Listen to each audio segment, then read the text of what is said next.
पहले बे ससुरा बियाहे जब गइलू नया नवेली दुल्हनिया कहइलू।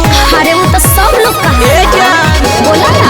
पहले बे ससुरा बियाहे जब गइलू नया नवेली दुल्हनिया कहइलू।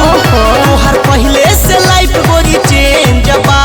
अरे का कहे सुन ससुर न जाइबे यार हमार भतार मिलल सेकंड हैंड बा। ससुर न जाइबे यार हमार भतार मिलल सेकंड हैंड बा।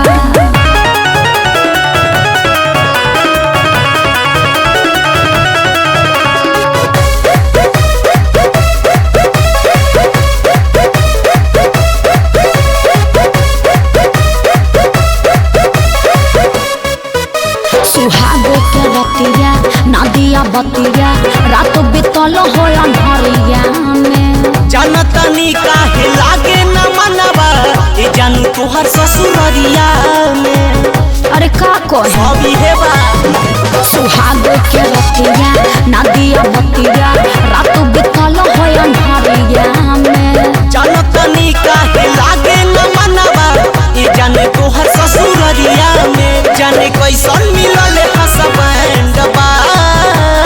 अरे का कहे सुन ससुर न जाइबे यार हमार भतार मिलल सेकंड हैंड बा।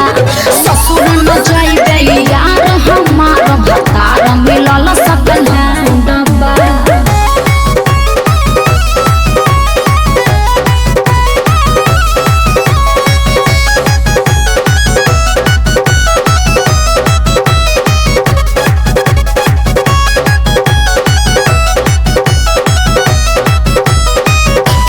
सजिला खूबे सबरिला कोई के सोर हसी मारबा हो।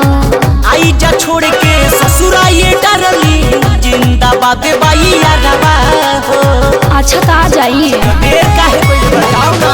कितना सजिला खूबे सबरिला कोई के सोर हसी मारबा हो।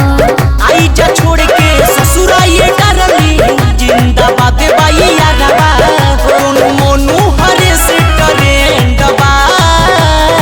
अच्छा तो आ जाइए सुन ससुर न जाइबे यार हमार भतार मिलल सेकंड हैंड बा।